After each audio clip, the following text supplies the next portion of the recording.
Good evening, everyone. My name is Ted Everingham. I'm speaking to you from the Alger House at the Grosse Pointe War Memorial here on the shores of Lake St. Clair.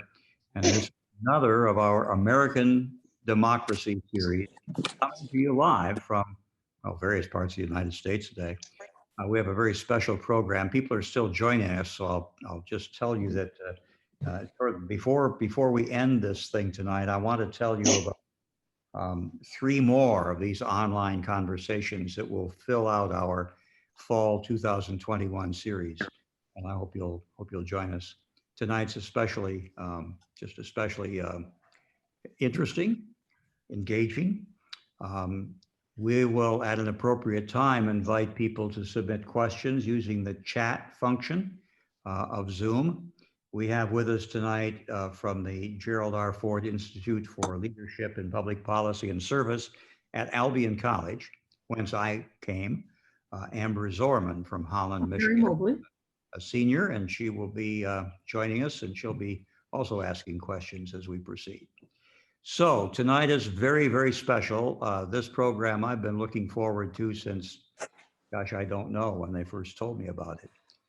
But it's my privilege tonight to introduce you to General Alexander Hamilton. So good evening. I'm here to do just that. General Hamilton is a man whom some scholars have called the most brilliant of our founding fathers and the architect of our nation's greatness. Others, however, have called him a monarchist, a militarist. General Hamilton, indeed, was a self-made man in an era when that term meant much more. He rose from poverty and ignoble birth to become a general, a leader, the founder of our economic and legal system. Perhaps most impressive is the breadth of his service. He served nobly in three arenas: in uniform, in office, and importantly, with the quill. After serving as Washington's closest aide during the Revolution, General Hamilton earned a combat command where he actually led troops from the front. He was the first man over the walls during the climactic Battle of Yorktown in the Revolutionary War. He was this nation's first Secretary of the Treasury at the age of 32. There, he created the foundations for our fiscal system, putting us on the path to economic strength and greatness. He was the principal author of the Federalist Papers, one of the greatest writings on American political thought ever crafted. Okay, Cocky. In his later years, the French politician Talleyrand concluded that the three greatest men who he'd ever met were England's William Pitt, France's Napoleon Bonaparte, and America's Alexander Hamilton. When he was pressed to rank them further, Talleyrand stated he would have to place Hamilton first. John Marshall once said that when he compared himself to Hamilton, he felt as a candle beside the sun at noonday. His great adversary, Thomas Jefferson, called him the Colossus. John Adams called him far nastier thing. Okay, or the Hamilton thing if you wanted to. Can we please mute yourself if you're not? Yeah. Tonight, we're happy to call General Hamilton our guest. General Hamilton will speak for several minutes, and then we will invite your questions on any subject from his era or our own. Ladies and gentlemen, please welcome General Alexander Hamilton. Well, good evening, my fellow Americans. I greet you in that manner because it is the highest praise that I may pay you, American, not Michigander or Coloradan, not New Yorker or Virginian, but American. You see, alone among the founding fathers, I was not cursed with the blessing of having a home state. My great adversary, Mr. Jefferson, once remarked, what a difficult thing it is to be 300 miles from one's country. He was in Philadelphia, speaking of Virginia. In his magnificent library at Monticello, he kept the law books of the other states under the heading Foreign Lands. And as President of the United States, referred to the government in Washington City as the Foreign Department. Mr. Jefferson, I believe, would always want you to say the United States are I think it's vital we always say the United States is. Is. Right. And I'm Wow. pleased to be with you for several reasons. Certainly, it is remarkable to communicate with you in this way. I can only think of Mr. Jefferson's love of gadgets and gewgaws and how delighted he would be with this technology. He would first embrace it and then dissect it, I suspect. But I was never able in life to visit much west of my home. But I always knew that we were a nation destined to occupy the continent. I said, our salvation as a nation depends upon men who are continental in their thinking. Now, Mr. Jefferson and I both believed that we would eventually colonize the entire continent all the way to the Pacific Ocean. Mr. Jefferson believed it would take some 900 years to reach the Pacific. I felt him much too pessimistic. I believed we would see settlements within 300 years. So what a pleasure to know in your day what you have accomplished. I will say this, Mr. Jefferson also believed in something one might call geographic symmetry. He believed that the nation was exactly the same topographically divided down the middle. So when Mr. Meriwether Lewis was off to his expedition to the west, Jefferson informed him that the Rocky Mountains would be similar to the Appalachians and he should allow at least 3 full days to cross them. He also did not believe in the extinction of species, and he called upon Mr. Lewis to keep a sharp eye out for the woolly mammoth on the plains of North Dakota. I'm also pleased to be with you, frankly, to correct the record.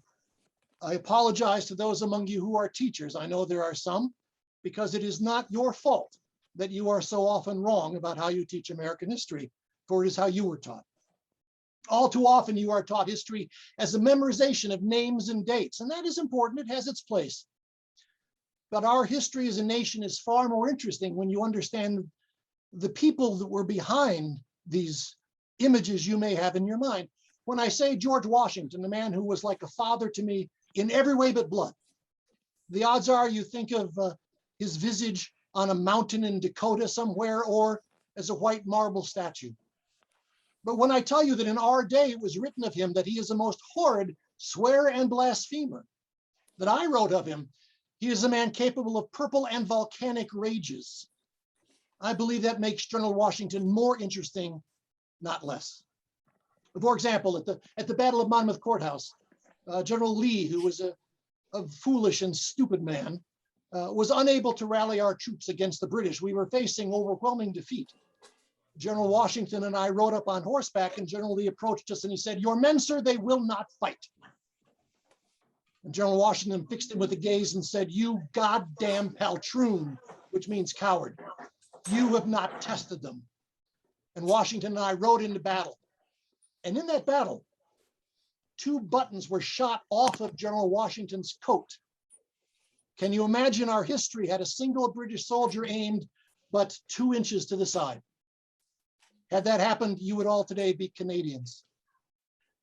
So it is far more interesting when you realize that the people in our day were as passionate, as angry, as happy, as concerned as in any other. And indeed, while I'm on this notion, I will suggest to you that I'm told in your day, many, especially in your judicial system or who aspire to be there, rant on indefinitely about what they call founder's intent. And I'm here to tell you there is no such thing. For any position you wish to espouse, you can find a founder who likely would have supported it. So I'm pleased to be here to correct the record. I'm also pleased to be here because I will confess in your day that it is foolish and unwise to die before your adversaries, because then they write your history. Now, the gentleman who introduced me, a manservant of unequal skill, or perhaps of uneven skill, referred to my awkward birth. I will admit it was awkward. My parents were married, albeit not to one another. My mother, at the age of 16, had been forced into a wedding against her will with a man who was vile and beat her regularly. She bore him 1 child, my half-brother Peter, before she fled to a different island in the Caribbean, where I was the second product of the issue between her and my father, James Hamilton. James Hamilton, a man of great heart and caring, but of uneven commitment to success. He engaged in a number of business ventures and was unsuccessful. When I was a lad of about 8, he left on a business trip that was to extend 3 months, and he was gone for the next 32 years, and I would never see him again, though in his old age, I supported him financially. And then when I was a lad of about 12, my mother was taken with a fever, as was I. We called it an ague. And unfortunately, the leading medical treatment of the day was provided. We were bled to allow the evil and vile spirits out of our bodies. I survived the treatment, but she did not. And so I was orphaned. I was put in the custody of a cousin who then hanged himself. And ultimately, I had the first good fortune of my life when I was apprenticed to a merchant. And from there, my story continues, and I will explain a bit later. Wow. But I always knew, even from my birth, that I was not content with the life of a clerk. I wrote to my friend in my first extant letter, my friend Ned Stevens, I said, I would risk my life, but not my character to exalt my station. Neddy, I wish there was a war. Mr. Jefferson and other critics have complained that that made me a militarist, but in fact, it was the only path out of absolute poverty I knew. Mr. Jefferson's first memory is being carried on a silken pillow by a slave woman. Mine is growing up on an island of 600 whites and 15,000 enslaved Africans. One cannot help but be informed by the circumstances of their birth. So I always had a passion to succeed. And I will confess another reason I am glad to be with you, because at the end of my life, a shadow had fallen across it, a deep and dark shadow that I could not know if it was a brief eclipse or a long winter's night. My great adversary, Mr. Jefferson, was the President of the United States, and most gallingly with my help. Perhaps the question will be asked about Aaron Burr and the election of 1800, at which I'd be happy to pontificate further. In my private life, I had, well, a great tragedy befallen me. My eldest son, Philip, a remarkable young man, a man I believed was destined for greatness, at the age of 18, was killed in a duel defending my honor. A man named George Aker, many years his senior, had been at a play. They had all been into the cups far too much and were quite drunk. And Mr. Aker had made a speech in which he had asserted that I would not object to a military coup making me president of the United States. Now, this is nonsense. I twice saved Congress from capture by the British forces during the war, and I labored to prop up the Constitution, a thing I called a frail and worthless fabric, a thing of milk and honey and water. But I loved my country, and my son defended my honor. He would die in a duel. My eldest daughter, Angelica, very close to her brother, would lose her mind with grief, and for the remainder of her sad life would sit at the pianoforte, wearing the clothing of 1802, and played the songs of that year again and again. When she would die 50 years later, her sister would remark of a tragic and wasted life. And so I could not know if this shadow was a permanent or a brief eclipse. So what a pleasure to be in your day to see that it was but a brief eclipse. You are today a thoroughly Hamiltonian nation. You are the richest, the safest, the most powerful, the most remarkable nation ever to exist on earth. And I flatter myself you owe some of that credit to me. I should explain I am not a modest man. I was once asked, a good friend of mine was asked to describe me, and my good friend Gouverneur Morris, who was a senator but never a governor. I think it would have been poetic to have a governor, but we simply had a senator, Gouverneur Morris. And he described me as vain, indiscreet, and opinionated. These are the words of my best friend. You may imagine what my enemies like Mr. Jefferson and Mr. Adams said. But I'm not a modest man. I am aware of my gifts. I once wrote to a friend, I am aware of my intellectual capability. I only wonder why I'm not more handsome. And when a person was making a portrait of me, I told him to make sure to give full credit to the length of my nose. I suspect it means the same thing in your day as it did in mine. Now, Mr. Jefferson believed in an agrarian nation. He sought after a world in which 9 in 10 would be farmers. They would grow what they needed. They would trade with their neighbors for what they could not. In the evening, they would sit with their violins and they would read Livy in the original. And I am sometimes asked, is this not an idyllic notion? Would it not be a great pleasure to live in Mr. Jefferson's world and not in an industrial, mechanized world? And I grant that there is some attraction to this. But I would ask you, what are you willing to give up to live in this agrarian utopia? Will you give up, for example, your entertainment machines, products of manufacturing? And when I speak to a group, the parents in the room always say, oh, yes, indeed, we would give them up. We only use them to watch something we call PBS. And then I ask, will you give up the refrigeration of your foodstuffs? And they pause. And then I ask, will you give up your children's antibiotics? Mr. Jefferson had 6 children, 4 of whom died before their 4th birthday from illnesses cured in your day by a single visit to a physician. He would lose another daughter in childbirth, and he would write, all that I am now hangs from a single thread. This is the cost of living in Mr. Jefferson's agrarian utopia. So I am pleased to see that we are now a thoroughly Hamiltonian nation, based on manufacturing, based on an infrastructure, based on a knowledge that we are a continental nation. The Constitution still stands, the longest surviving written constitution in human history. Now, the Constitution is, in fact, deeply flawed. There are many problems with it, including a dangerous and foolish idea you call the Bill of Rights, which should never have been added. But for all of its faults, it remains a system of government that we have in your day as in mine, for the first time in human history, breaking from the notion that kings are picked by God, and to oppose a king is to oppose God's judgment. Mr. Jefferson, who I will criticize for many things, wrote a brilliant thing called the Declaration of Independence. Frankly, in many ways more important than the Constitution, for it is the creed of our nation. And those remarkable 36 words which begin with, we hold these truths to be self-evident, that all men are created equal, is perhaps the most radical political sentiment ever made. And our nation was built on that. We could not know if it would succeed. At the end of the Constitutional Convention, Benjamin Franklin remarked that he had watched the presiding officer, General Hamilton, sitting on the riser at the front of the room on a chair. Behind him was carved an image of the sun on a horizon.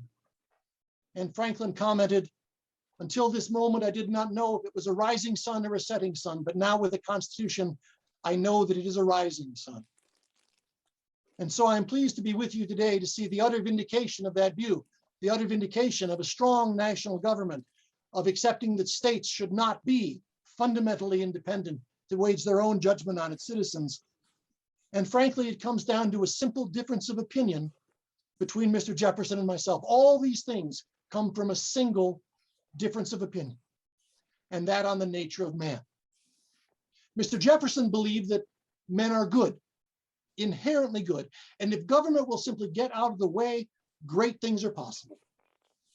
I believed, as I wrote in Federalist number 6, that men are ambitious, vindictive, and rapacious. And with proper government limits, greatness is possible.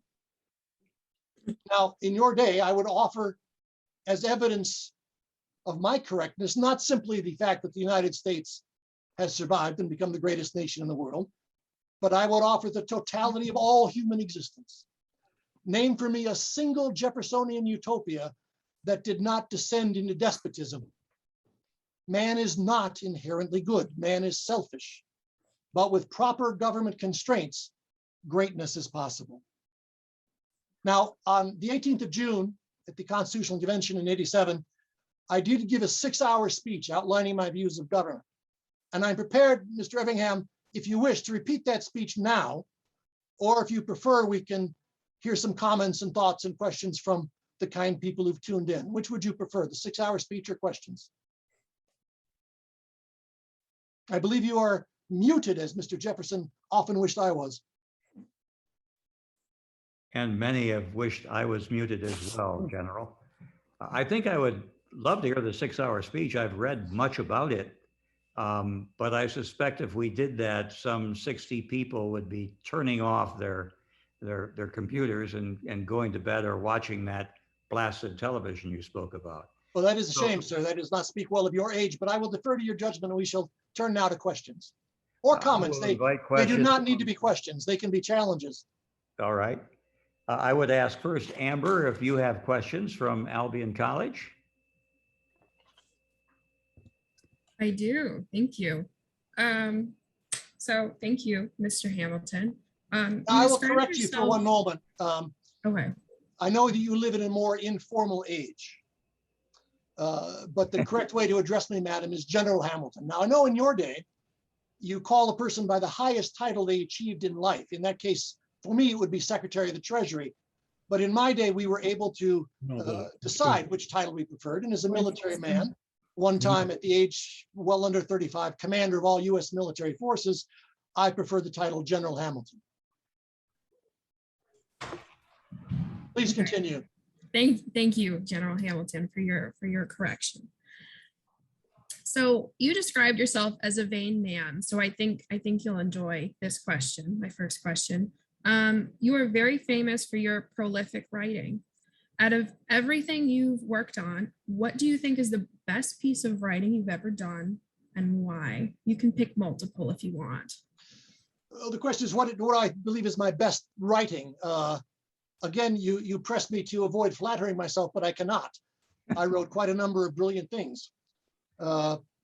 It depends on the area. For example, my report on manufacturing, in which I discussed, for example, how women and children could be made useful in a society by putting them to work in factories, was quite important in terms of shaping our industrial future. But fundamentally, I think I must say that my work, of which I was the 2/3 officer with Mr. Madison and Mr. Jay, what you call the Federalist Papers, no doubt were probably the most important. I know that in your day, the Federalist Papers are considered political theory that you study in school, but in my day, they were, frankly, political propaganda. It was our effort to convince the people, in my case of New York, that now the Constitution, having been ratified at the Constitutional Convention in Philadelphia, now had to be ratified technically by 9 of the 13 states. But we recognized that it needed to be unanimous or nearly unanimous. I'll explain in a moment about the nearly. And frankly, the big states had to be included. The Virginia, New York, and Pennsylvania delegations had to be involved. I've been elected to our state constitutional convention for 6 weeks in Poughkeepsie, and the Federalist Papers were written along 3 notions. Mr. Jay wrote on foreign affairs, but was taken with a case of gout and was only able to write 6. Mr. Madison, a brilliant man who at the time was a dear friend of mine until somehow he came under Mr. Jefferson's spell and defected to Mr. Jefferson's view of the world, his neighbor in Virginia. But Mr. Madison at this time was a great friend of mine and we agreed on government principles. He wrote on the history of great confederations. We were trying to explain why the Articles of Confederation, for which had been the governing documents of the nation from the end of the Revolution for the next 10 years, which had resulted in such things as New York and New Jersey having separate currencies, having a bridge across the river in the middle of which you would swap one state's money for another, and other foolishness like this. It was recognized that we needed a national government. There's a great deal more of the story involving the Annapolis Convention, but I will simply say that the roughly 85 separate papers that Mr. Madison and I wrote were the most important. The papers I wrote on was to take each section of the Constitution. Now recall that the anti-federalists, the small-minded foolish men of my era who opposed a strong central government, their argument was that liberty is best protected in a small republic, what Mr. Jefferson called ward republics, where perhaps 20 people would govern themselves, and the nation would be filled as a patchwork of hundreds of these ward republics, all governing themselves. I believe that your rights as an American should not depend upon the accident of the geography of your birth, that your rights in Georgia should be the same fundamental rights as your rights in Ohio. And so the sections I wrote in the Federalist Papers took each argument of the Anti-Federalists, each section of the Constitution, and explained why, rather than subverting liberty, a strong national government created liberty. And there's many arguments I can make. I will reference you to Madison's Federalist number 10 as a good outline of this notion. But I would say, frankly, madam, that I would suggest that the the Federalist Papers are the most. I wrote that the states are petty, jarring, and jealous, and that we should not sacrifice individual rights to the artificial creation of a state. In my 6-hour speech, which the manservant would not let me repeat, I mentioned that states should be reduced to what I called mere administrative units, that they should have no fundamental right of government themselves. And in fact, we came within a single vote in the Constitutional Convention, Mr. Madison joining with me, within a single vote of adding to the Constitution that the federal Congress would have the right to undo any law passed by any state that was out of sync with fundamental national government principles. Think in your day, if there are state laws that you see that you wish the federal government could undo. Sadly, we fell one vote short. But madam, I would say the Federalist Papers, and I assume you have read all 85 of them, and I encourage you to reread them often. Thank you, General. Any of you watching at home or wherever you are welcome to submit questions through the chat function, and we can relay those to the General. I'll ask Amber for another question in a moment, but I have one of my own, General. You mentioned the Bill of Rights in somewhat unkind terms a few Indeed. moments ago. Would you expand on that, sir? I will. Simply put, the Bill of Rights is a foolish and dangerous idea for two primary reasons. The first is that there are some 27 different individual rights already specifically created in the body of the Constitution. No bills of attainder, no titles of nobility, no ex post facto laws. The critical things that needed to be there are there. But the other point is that it is very dangerous to create a list of rights. Because you can imagine, and perhaps in your day, you can imagine a foolish and demagogic person elected to your presidency who believed that that list of rights represented the totality of your rights. The First Amendment that you all revere so much says that limitations may not be made by the government on speech. Well, this demagogue might be able to say, it says nothing about freedom of song, of, in your day, television or movie productions. Your only right is of right of free speech. When you list rights, you create a sincere and dangerous notion that these are the only rights you have. The Constitution does not say that I may shave in the morning because it doesn't say that I mayn't. And when you list rights specifically, you create a grave danger. And here is a notion. The Constitution was deliberately made very difficult to amend. Originally, when this thing you call the Bill of Rights was presented, it was presented as a compromise to simply get the votes of the anti-federalists to ratify the Constitution in the state conventions. It was a political maneuver, plain and simple. There were 12 originally. The 12th of them is now your 27th Amendment. If you look at the date in some textbook, date introduced 1787, date ratified, I believe, in your 1990s, was the proposal that no raise in funds voted by a Congress to itself can take effect until there has been an intervening election. The idea being that Congress cannot vote itself $1 million a year, collect the money and flee. That is inconsequential, and if you wish it, that is fine. The other that was proposed was one, which would have been your 11th, which said, because of the fear of a standing army, that the United States can have a standing army of no more than 5,000 people. And on one of the two occasions that General Washington spoke meaningfully from the chair at the Constitutional Convention, he said, I will agree to this as long as the Constitution also states that no invading army can be more than 5,000. And as you can imagine, that notion was tossed away. But we deliberately made the Constitution very, very difficult to amend because, as we say, as Mr. Jefferson said in the Declaration, we do not make these changes for light or transient causes. In your day, I am told, there have been 27 amendments. 2 of them were your prohibition and then undoing prohibition. And yet there have been over 10,000 amendments proposed.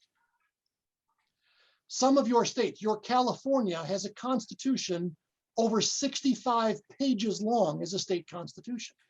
Your Colorado has one of over 40 pages. The United States Constitution is 4. I believe that it is, just as it is foolish to have a specific Bill of Rights, it is quite dangerous to have the Constitution be easily amended.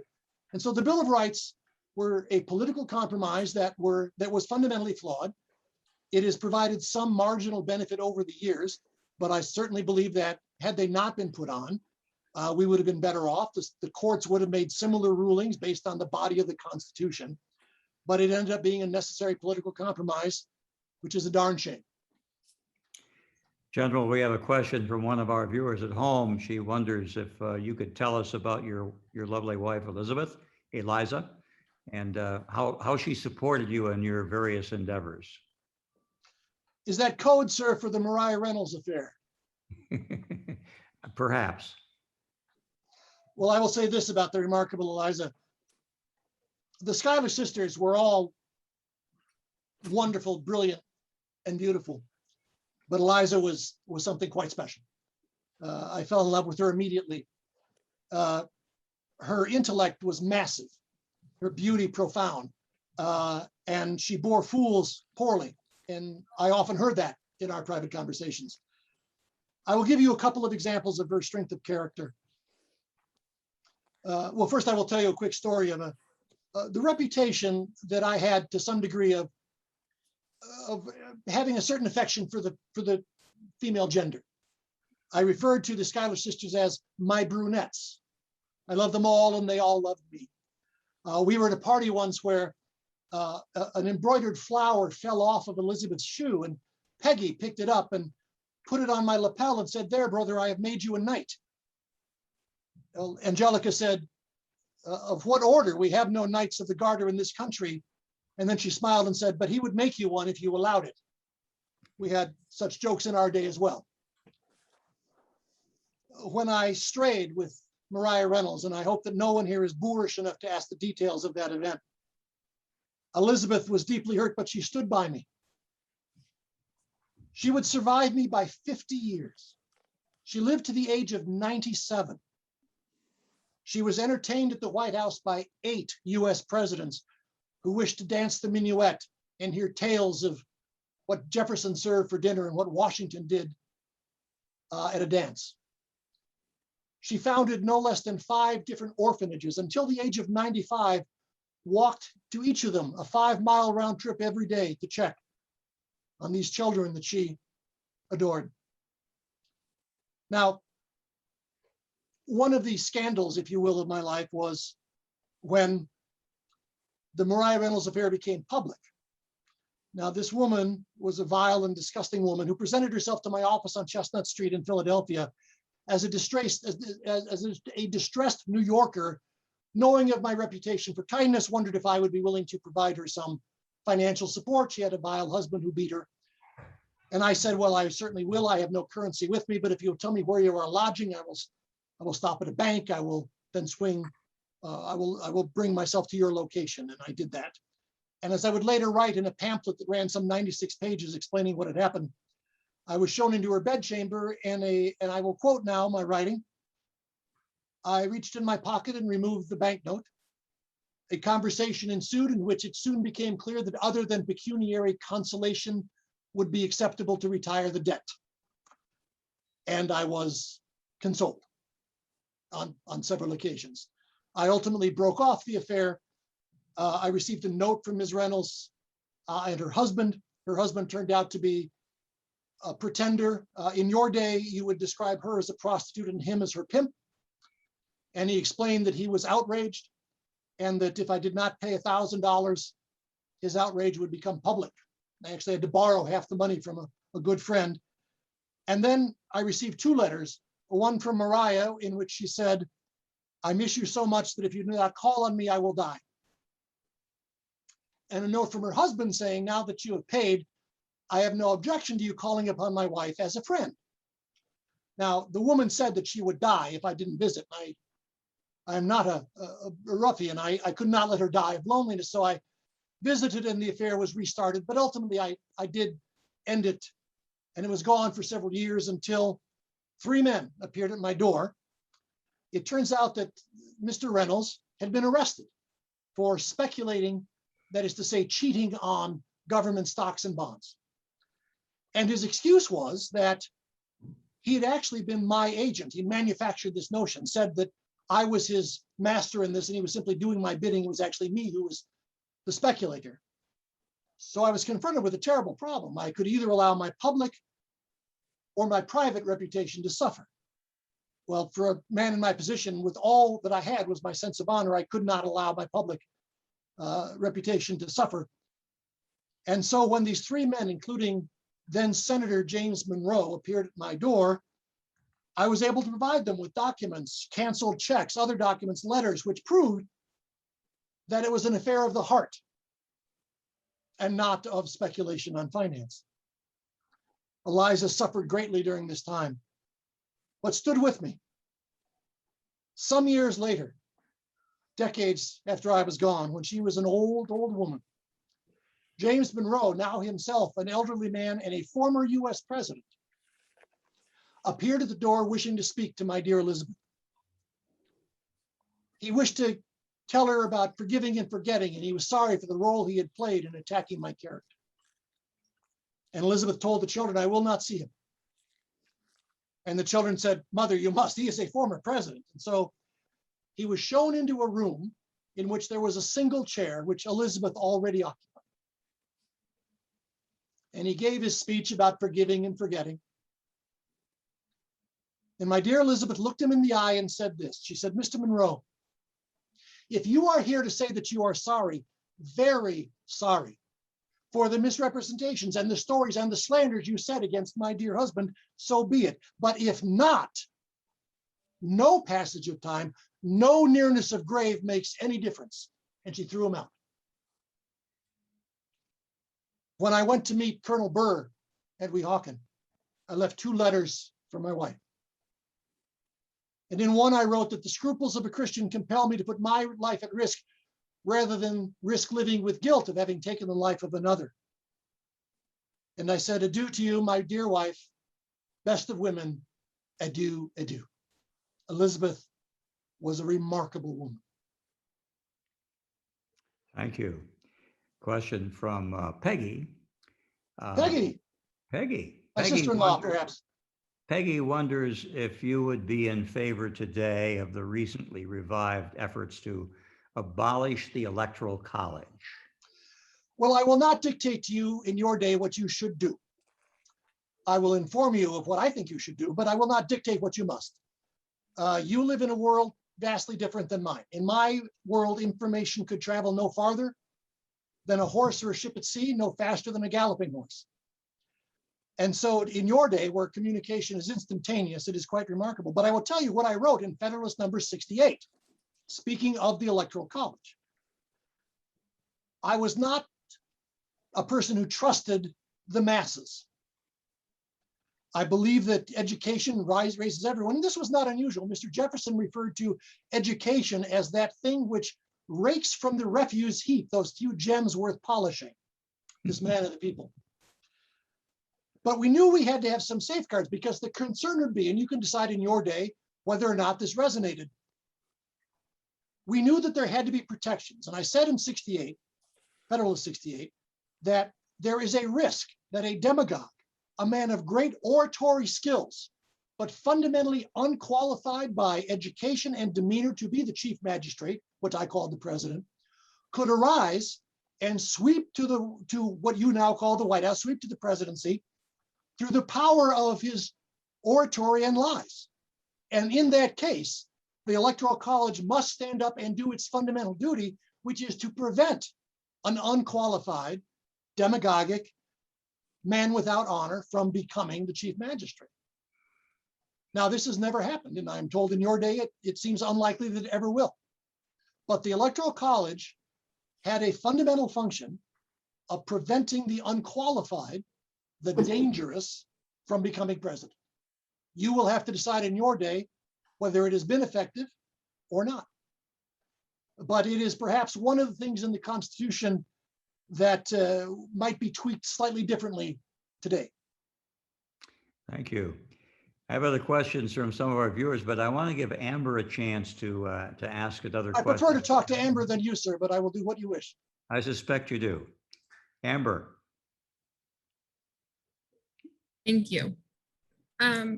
General Hamilton, out of all of the presidents in the United States in the last 200 years since you've been gone, which president do you think that you would have aligned with the most, or presidents? Well, I think your question, dear lady, is backwards. The question is which of them aligns with me.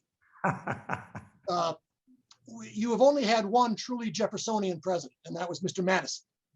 And during Mr. Madison's presidency, the British invaded the United States and burned the White House and the Capitol. So Mr. Jefferson's notions were nonsense. Mr. Jefferson was a brilliant political philosopher. His success as a president was when he embraced Hamiltonian notions, such as the Louisiana Purchase. There is nothing in the Constitution permits it, but I believed in what I called energy, secrecy, and dispatch as the critical issues in a president. You have had some presidents who aligned with my ideas and others that did not. And it is interesting through your history that as Mr. Jefferson and my reputations ebb and flow, they seem to do so in equal opposite sine waves. That when he is popular, I am not. Your President Wilson once said of me, I was a great man, but not a great American.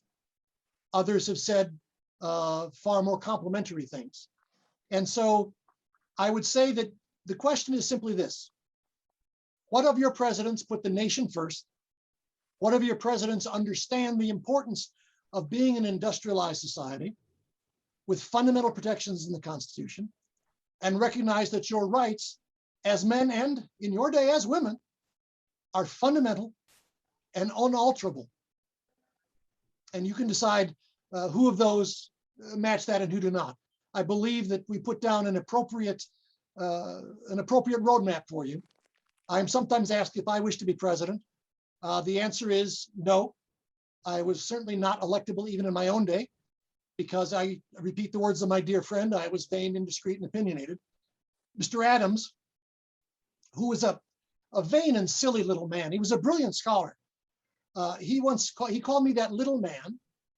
He called me the most indefatigable intriguer in the United States and perhaps in the world. And most famously, he called me the bastard brat of a Scotch peddler. I called him your rotundity. And so he would certainly not be on my list of favorite presidents. Amber, you have one more? I actually have a few more, but should I pick my favorite one? Yes, please. Okay. Again, kind of going back to. I must say the your- technology is intriguing, but I find myself looking up people's noses far more than I expected. Please continue, dear Amber. Thank you for that observation, General Hamilton. So I want to know what you think about your hit biographical musical titled Hamilton. Do you feel like this depicts you well? Well, my first comment would be, it's about damn time. There was a scholar in your day named Michael Lind, who said of me, there is no monument to Hamilton on the National Mall, but until one is built, we shall have to settle for the other monuments to the Hamilton vision: the economy, the interstate highway system, the Department of Defense, the Federal Reserve, the National Bank, national wealth. I accept these as adequate tributes. I know that your musical is quite popular. It is intriguing to me that you can do a musical about what we talked about. I assume that my 6-hour speech is quoted at great length in said musical. Otherwise, I see very little value in it. But it is intriguing and interesting because I think its most fundamental gift to you in your day is what I referred to earlier, helping you understand that the founding fathers and the founding mothers, although they get far less credit than they should, were real people with real passions, faults, beliefs, passions, joys, hatreds. Of Aaron Burr, I once said, he is for or against nothing but suits his interest and ambition. If there is an embryo Caesar in America, 'tis Burr. These are the real people. Perhaps your musical helps understand the notion that these are, in fact, real people with real passion. So in that way, I am flattered.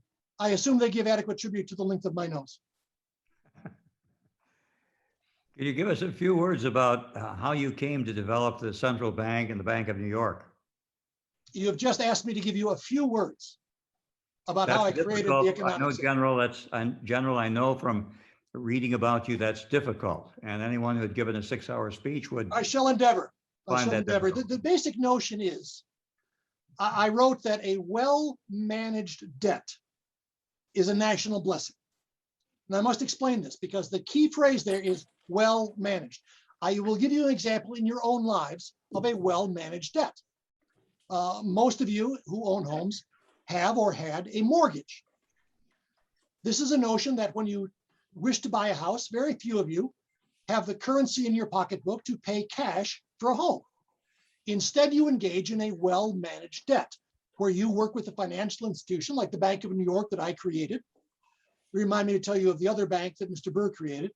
And in that, by a well-managed debt, your deposit, your payments create work for home builders, for your landscapers, for your plumbers and your carpenters, all from a well-managed debt. And a nation is no different.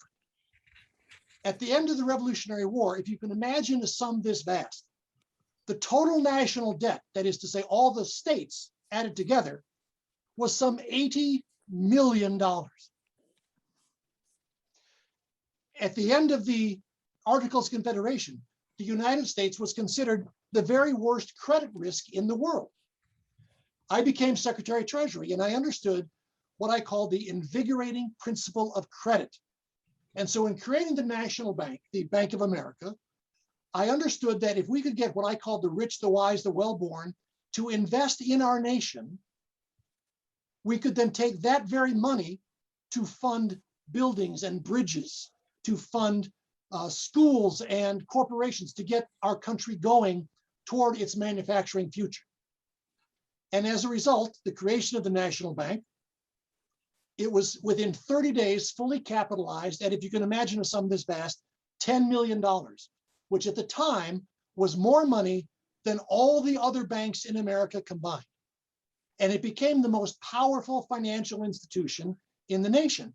Now, some like Mr. Jefferson opposed it. Mr. Jefferson at one point, I hope in jest said that any banker doing work with the national bank should be executed. He described the bank as the bankmonger tribe and urged no one to have any business with it. But the people I was after, the people who were entrepreneurs, the people who understood the value of land, of development, rushed to the bank, capitalized it, and it became an engine of commerce so that by the time I, 5 years later, left the Treasury, our country had become the greatest credit risk in the world, the best place in the world to invest money.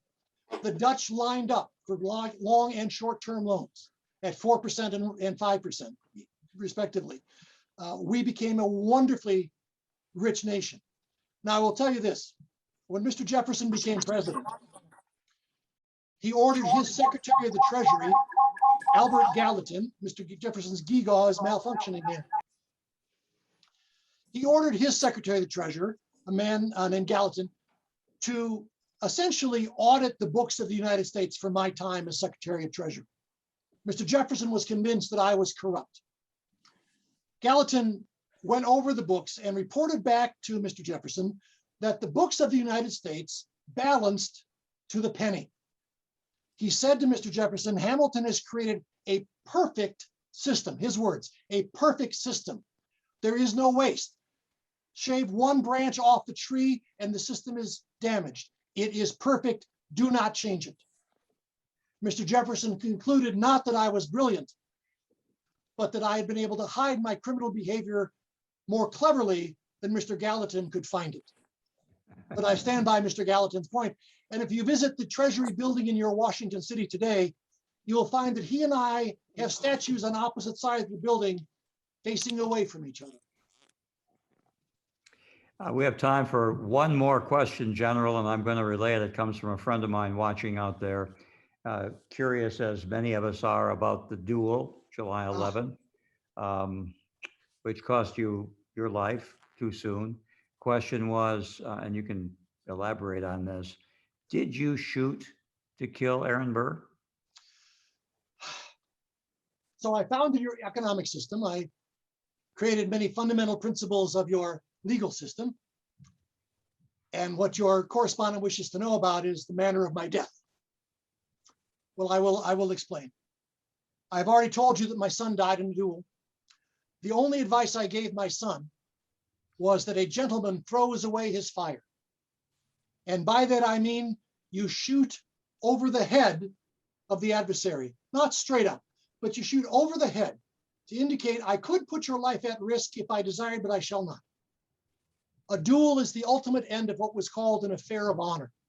And I was involved in 11 of these during the course of my life, only one of which, the last, came to a tragic end. Colonel Burr, I've already mentioned to you, is a vile man. When I created the Bank of New York, now Mr. Burr was always borrowing money from anyone he could. He ultimately married a widow, stole essentially all of her money. She was so angry at him that on her deathbed, she divorced him. When we created the Bank of New York, he wished to create a bank also, primarily designed to loan him money. The regulators in the state did not believe it was necessary, so he created a company to bring fresh water to the island of Manhattan, which was actually a reasonable notion rather than everybody having their own well. So he created a thing called the Manhattan Company to bring fresh water to the citizens of that island. It promptly loaned Colonel Burr $118,000 that he would not ever repay. And it never brought a single drop of water to Manhattan. But the Manhattan Company drifted through time, largely obscure, until it was combined with a company known as the Chase Company and became your Chase Manhattan Bank. And so if any of you have your mortgages from Chase Manhattan, you are Burrites doing business with a Burrite company. But as I mentioned, the election of 1800, the dirtiest election in American history, an election in which a broadside, what you would call a political advertisement nailed up to a tree, said, if the atheist Jefferson is elected, every virgin in America will be deflowered, every Bible seized and burned, and the streets will run red with the blood of murdered patriots. Now that's a negative ad. Mr. Jefferson engaged in what might be the very first truly partisan politics in American history. He understood that because of the obscenity known as the 3/5 clause, he would receive the electoral votes of the South. But he was not sure if he would receive the electoral votes in the North. He was running against John Adams, for whom he was the vice president, because I will tell you, one of the mistakes we made in Philadelphia was the notion that we believed that we would have the greatest person elected as president, and the second greatest in the Electoral College would become vice president, and they would govern together. This occurred when General Washington became president. He received a unanimous Electoral College vote, the only time in our history it's occurred. A couple of gentlemen withheld their vote for John Adams. He then became second and became Washington's vice president for 2 terms. Mr. Washington only wanted to serve 1 term. And one of the rare times that Mr. Jefferson and I agreed was that the country was not yet on solid enough footing for Mr. Washington to leave office. We implored him to stay a 2nd term.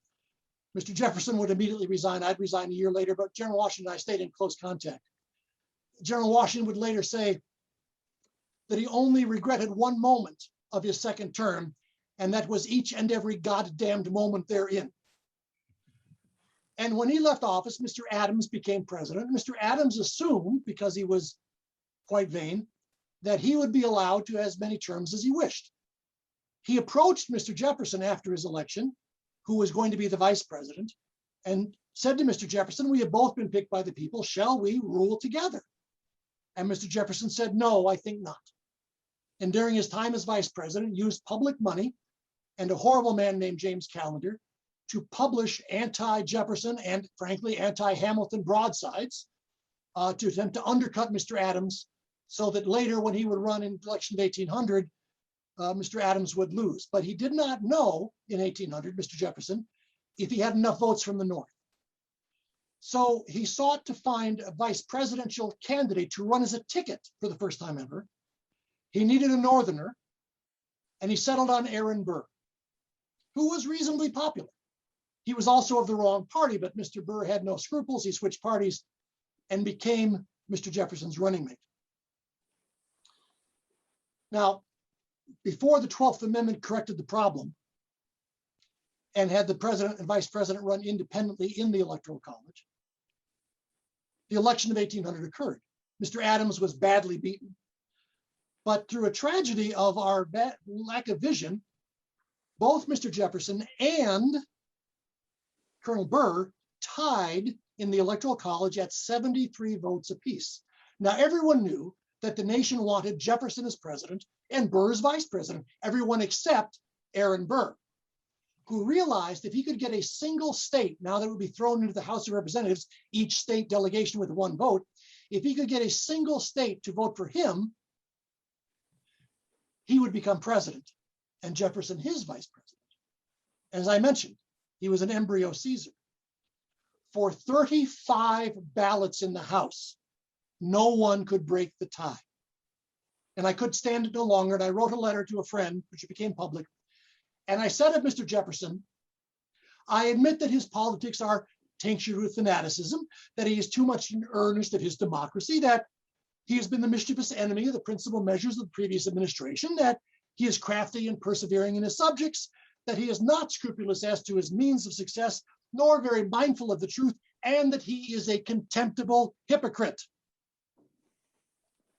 But, I wrote, Mr. Jefferson is by far less a dangerous man than Burr, and he has pretensions to character. On the 36th ballot, the delegate of Connecticut withheld his vote for Colonel Burr. Mr. Jefferson was elected president, Mr. Burr vice president. He then approached Mr. Jefferson, said, I look forward to governing with you. Mr. Jefferson said, not in your life you won't, and dismissed him. So 2 years later, he would run for governor of New York. I again intervened, I again engineered his defeat. And so when the question comes up sometimes, what caused the duel? The specific answer is a newspaper article in a paper in Albany, in which it reports of a party. I enjoyed attending parties, a party that I was attending, in which people were taking turns saying horrible things about Aaron Burr.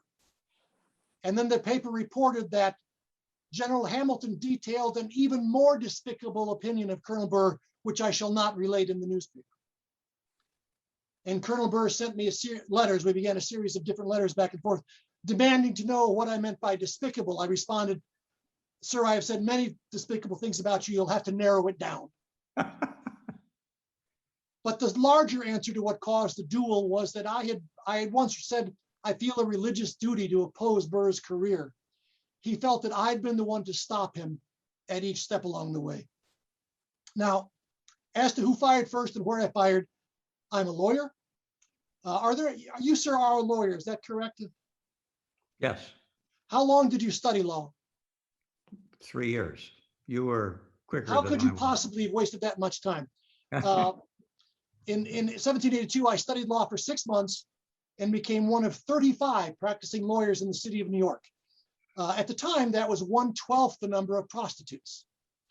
I am told that in your day, the ratio has reversed, and it is not entirely clear the city has improved by that.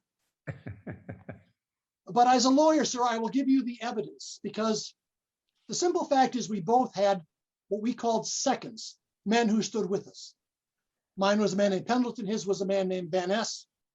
And they would later write an account of the duel in which they agreed on all the details, save one, who fired first. Mr. Burr's person claimed that I had fired first. Mr. Pendleton said I had not. So here's the evidence. Again, the only advice I gave my son was that a gentleman throws away his fire. I wrote to 2 different friends before the duel saying, I will not shoot at Burr. After the shots were exchanged and I had fallen to the ground, I was placed back in the boat to be rowed back to New York. We had gone to New Jersey because, as many of you know, everything is legal in New Jersey. And I was on the same dueling grounds in which my dear son had lost his life with, frankly, the same pistols. And I was being lowered into the boat. I saw my pistol and I said to my second, Pendleton, take care, for it is still charged and may do injury. I thought I had not fired. the musket ball from my pistol struck a branch some 25 to 30 feet over Colonel Burr's head. The next day, Pendleton went back and collected that branch from the scene. I believed I had not fired. I told my son not to fire. So you may decide whether you think Colonel Burr fired first or I did. Either I fired first over his head, or he fired first and my gun went off out of reflex. Those are the only possibilities. But I do not wish to conclude on those dark thoughts. I wish to conclude on something far more important, which is your nation in your day. The great tragedy of your education, as I mentioned, is it is being taught to you as, here's what happened, and not quite, here's what could have happened. When we took arms against the British in '76, we were taking up arms against the greatest military power the world had ever known,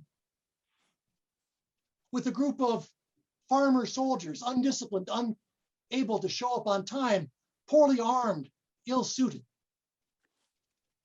We took on the greatest power the military had ever known, not for land or for king and country, but rather for that fundamental principle that all men are created equal.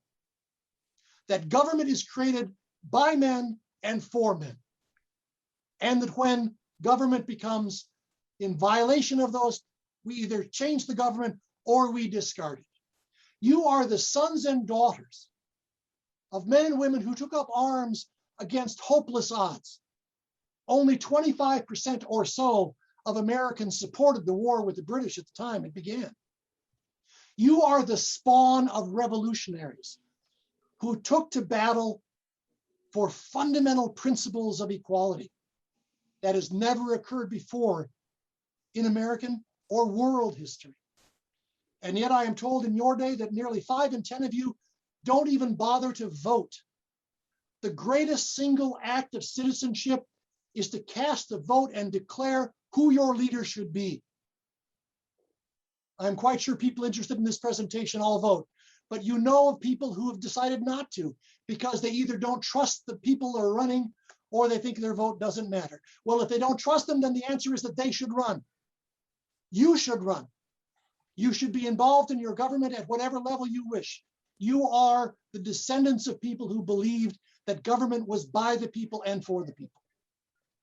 And so in my final words, I would encourage you to embrace what it truly means to be an American, to be the spawn of revolutionaries, to be people who believed in equality, who believed in liberty above all else. For all its faults, for all the warts, for all the things done wrong, the fundamental principles of this nation, as outlined in the Declaration and in the Constitution, are revolutionary, dramatic, powerful, and frankly, righteous. And I encourage you to embrace them with all your heart. And I thank you for your time this evening.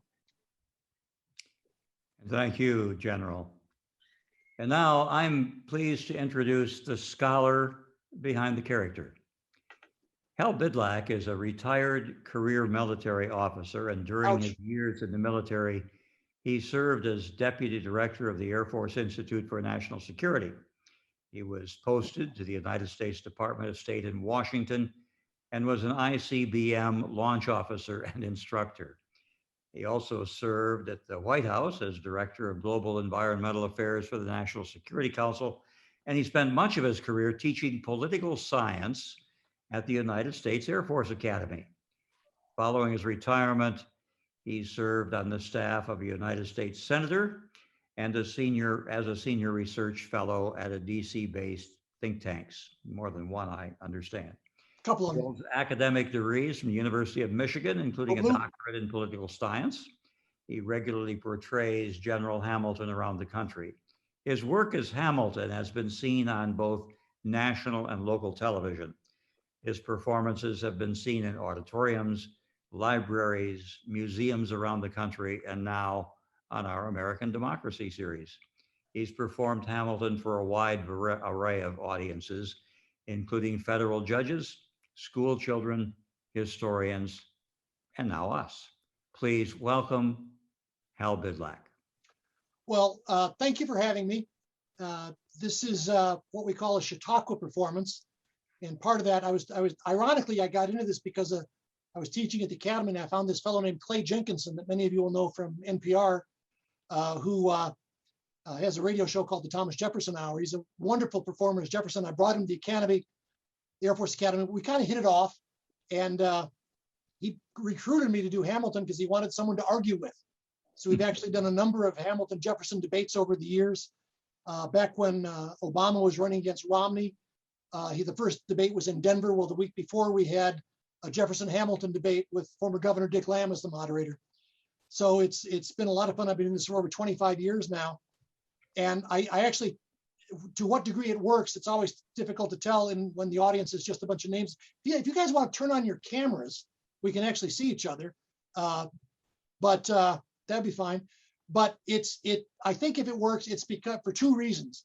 The first I mentioned during the performance, which was the idea that these were real people with real passions. I mean, when you find out that George Washington was the most horrid swearer and blasphemer, I think that makes things more interesting. And then the other thing I think is that we haven't had a single issue from the Constitutional Convention that we've settled. The issues of big state, small state, gender, race, economics, region, all those issues are still with us today in very similar ways. And as a result, I think a great deal of Hamilton's time echoes through to our own. And if there's a question or two or a thought or someone wants to challenge me on something as me, I'd be very happy to do it if we have a little time, Ted. Well, we have time. I don't know. It's only 6 o'clock in Colorado, so It's only 6 o'clock in Colorado. It's getting toward my bedtime. One of the comments, you'll appreciate this, Hal. One of the last comments in the chat box is "Go Blue." As it should be. As it should be. As it should be. Well, we really appreciate. It's been a pleasure for me to get to know you before this. And likewise. And even more to learn more about General Hamilton from one of the great Hamiltonian scholars of our time. So well, it's my pleasure. It's my pleasure, absolutely, and I've enjoyed getting to know you. And I think what you do there at the War Memorial is such important work. Before I say goodbye, please tell these folks about what they can see coming up and some other and the kind of programming you do. Well, thank you. The American Democracy series has only been going for a year or so, Hal, and it fits my DNA. So I've enjoyed being part of it. I've learned a lot from it. This is to be a very exciting fall. We have 3 more of these online conversations that are scheduled, as well as, and we're very proud of this, a visit from the Smithsonian Institution's Voices and Votes, a traveling exhibition. Oh, terrific. On political participation. We're very proud of that. That's what democracy, culture, patriotism, that's our DNA at the War Memorial. Now, Sure. in just 2 weeks, on Thursday, October 14 at 7 o'clock, we'll be have with us Nathan Bomey, currently of USA Today, formerly a writer for the Free Press, Detroit Free Press. He'll be with us for a conversation revisiting Detroit's municipal bankruptcy of several years ago. Another of those problems that's never quite been solved. Right. He will tell us about an upcoming documentary on the bankruptcy based on his own award-winning reporting for the Free Press. That's Thursday, October 14, 7 p.m. Then on Thursday, November 11 at 7 p.m., we've added a special Veterans Day edition of these conversations. This was just added today or yesterday. That night, Bev Weintraub, a Pulitzer Prize-winning journalist who's visited with us before, will be back with us to kick off a tour supporting her new book. The book is Wings of Gold, The First Women Naval Aviators. Oh, terrific. Yeah, her book tells a story of an important but little known story of the United States Navy's first naval aviators. This is one has just been added to our fall schedule. It'll be on our website shortly so that you can register, but if you want to make a note of it, it's Veterans Day, 7 p.m., November 11th. Then our final 2021 online conversation will take place a little less than a week later on Wednesday, November 17, when Professor Thomas Henthorn from the University of Michigan Flint will be with us to talk about Alexis de Tocqueville and what his work, Democracy in America, has to tell us about politics today. The professor's talk is supported by Michigan Humanities. Will set the stage for our final and biggest yet fall 2021 American Democracy Program. The Smithsonian is coming. Voices Wonderful. and Votes, Democracy in America. This is a traveling exhibition from the Smithsonian Institution. It opens at our carriage house right here on the grounds of the War Memorial on November 29. That's when it opens. It'll be with us through January 8th. It's a great exhibit on political participation in all of its many forms, suitable for learners of all ages. And we're very excited to be hosting Voices and Votes. We'll be telling you more about it as the time gets closer, but it'll be November 29 through January 8th. As always, you can learn more about all of these programs or register for them on the War Memorial's website, where our American democracy offerings can currently be reached by clicking on the patriotic button that appears at the top of each page. And I would just offer that if anyone is interested in more Hamilton work, my website is hamiltonlives.com. And I can be reached through the website, hamiltonlives.com. As you can imagine, COVID has been not entirely favorable to large audiences getting together to listen to a dead guy talk about politics. So we've been doing some online things. And so be delighted to be in your Rolodex, folks, if you are looking. And as we get back toward in-person events, I'm looking forward someday, hopefully, to being at the War Memorial with you, Ted, and doing a show for you there. Absolutely would love that, Hal. And as Hamilton Lives is a very apt title for your website, for your being, because tonight Hamilton lived, and he had words to say to us 200 years ago or more, and words to say to us that resonate with us today. Hal, And thank Amber, you. thank you. Thank you for your scholarship. I want to thank again Eddie Visco and the Ford Institute at Albion College, and Amber Zorn from the Ford Institute still has questions for you, Hal. And I think that actually she has questions for General, don't call me Mr. Hamilton. And I'm sure she'd love I to. will tell you, I did a show once where after the show, a person came up and said, will you put the wig back on? Because I want to ask Hamilton one more question. And I said, you know, it was me the whole time, really. He wasn't here. It was me. But yeah. Well, I hope we see you here again and in person on our stage, talking to our people live as you did Looking tonight. forward to it very much. And I want to thank everybody who joined us tonight. This is the largest audience we've ever had in our American Democracy series. We're grateful to all of you. Please get on the War Memorial website, look for other things that are coming up that I've described briefly tonight. And Hal, I would invite everyone to visit your website, as I recently have. Hamilton lives, and he does indeed, thanks to you. Thank you all, everyone. Good Great night. pleasure. Thank you, folks. Good night.